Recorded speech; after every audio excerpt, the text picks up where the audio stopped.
kasih kepada semua yang hadir pada hari ini.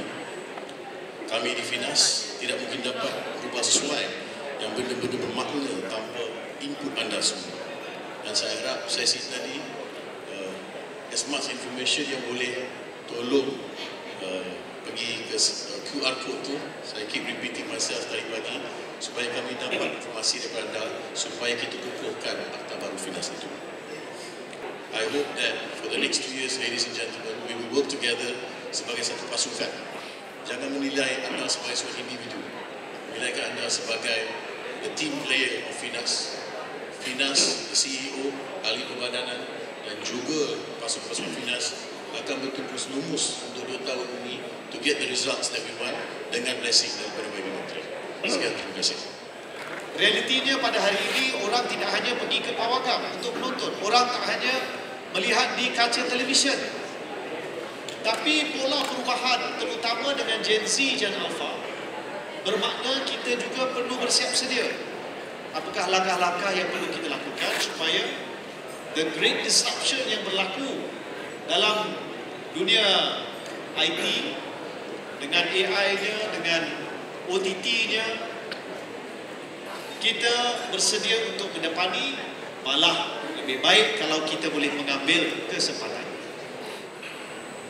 Hari ini juga kita insya-Allah akan menyaksikan pelancaran rasmi GAFIMA, yakni Gabungan Persatuan Perfilman Malaysia yang ditubuhkan pada 21 Ogos 2023 dan kini diiktiraf oleh Finas sebagai Gabungan Indo-Industri.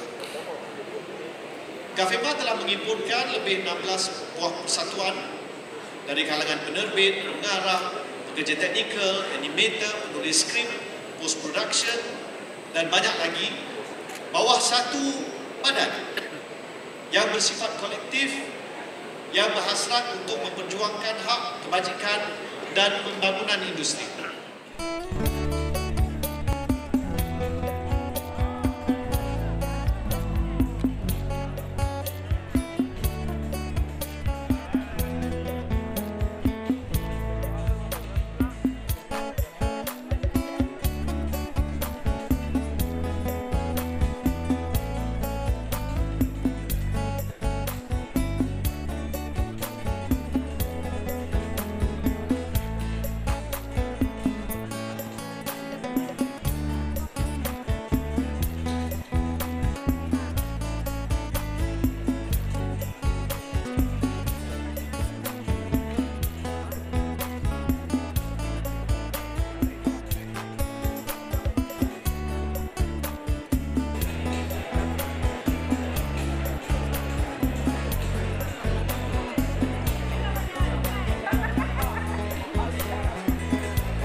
Mengenang pemilu kita pohon kemenangan, merubah kota keakuan ini saatnya.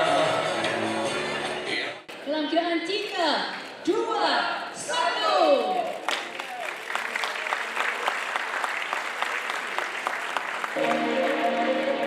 Cara ini banyak perhatian dengan pelbagai peranan dapat diselaraskan bagi mencipta lebih banyak sokongan dari semua pihak sini adalah amat penting memastikan solusi rentas organisasi Indonesia Semaklumat.